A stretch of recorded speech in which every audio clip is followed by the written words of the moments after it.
जीवन में हमें कई तरह के लोगों से सामना करना पड़ता है। कुछ लोग हमें प्रेरित करते हैं, हमें आगे बढ़ने की ताकत देते हैं, लेकिन कुछ लोग ऐसे होते हैं जो अपने व्यवहार से हमें मानसिक और भावनात्मक रूप से कमजोर करने की कोशिश करते हैं। ये वही विषक्त लोग होते हैं जिनकी सोच नकारात्मक होती है, जिनकी बातें हमेशा दूसरों को नीचा दिखाने के लिए होती हैं और जिनका उद्देश्य सिर्फ अपने स्वार्थ की पूर्ति करना होता है। ऐसे लोग न सिर्फ आपके आत्मसम्मान को चोट पहुंचाते हैं, बल्कि आपकी मानसिक शांति को भी छीन लेते हैं। लेकिन सवाल यह है कि इनसे निपटा कैसे जाए? क्या हमें इनके खिलाफ क्रोधित होना चाहिए? क्या हमें इन्हें उनके ही तरीके से जवाब देना चाहिए, या फिर एक चातुर व्यक्ति की तरह सूझबूझ से काम लेकर इन्हें प्रभावहीन बनाना चाहिए? स्टोइक दर्शन हमें इस बात की समझ देता है कि विषक्त लोगों से निपटने के लिए किसी आक्रामक प्रतिक्रिया की जरूरत नहीं होती, बल्कि सही दृष्टिकोण, सही मानसिकता और सही व्यवहार के जरिए हम न सिर्फ ऐसे लोगों से खुद को बचा सकते हैं, बल्कि बिना किसी संघर्ष के उनसे दूरी भी बना सकते हैं। चतुर व्यक्ति जानता है कि इनसे निपटने के लिए ताकत की नहीं बल्कि धैर्य और समझदारी की जरूरत होती है। विषाक्त लोगों को पहचानना पहला कदम है। ये समझना है कि विषक्त लोग होते कौन हैं। ये सिर्फ वे लोग नहीं होते जो गुस्से में रहते हैं या अभद्र भाषा का इस्तेमाल करते हैं। विषक्त लोग अक्सर बहुत मीठे बोल भी बोल सकते हैं, लेकिन उनका असली उद्देश्य हमेशा किसी ना किसी तरह से आपको मानसिक रूप से कमजोर करना होता है। वे हमेशा आपकी आलोचना करेंगे, भले ही वह आलोचना निराधार ही क्यों ना हो। वे आपकी हर गलती को बढ़ा चढ़ा कर पेश करेंगे, लेकिन आपकी उपलब्धियों को नकार देंगे।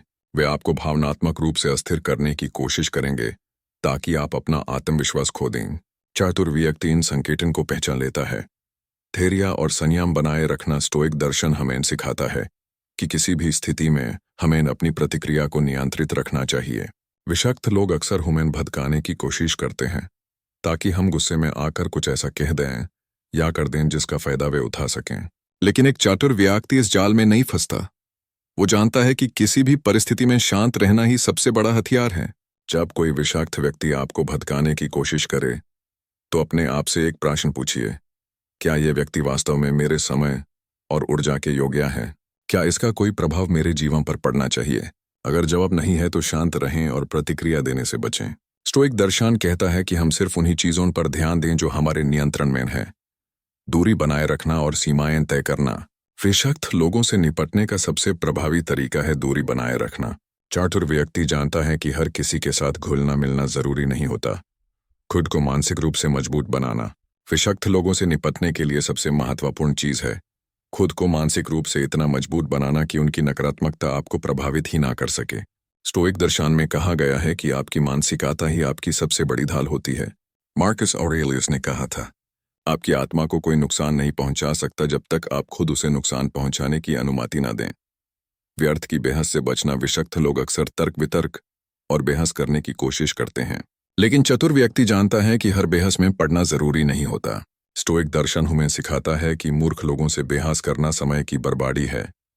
विषक्त लोग हर जगह होते हैं, कार्यालय में, परिवार में, दोस्तों के बीच और समाज में, लेकिन एक चातुर व्यक्ति उनसे उलझता नहीं है। वो उनकी चालों को पहचानता है, अपनी प्रतिक्रिया को नियंत्रित करता है, सीमाएं तय करता है और अपनी मानसिकता को मजबूत बनाए रखता है।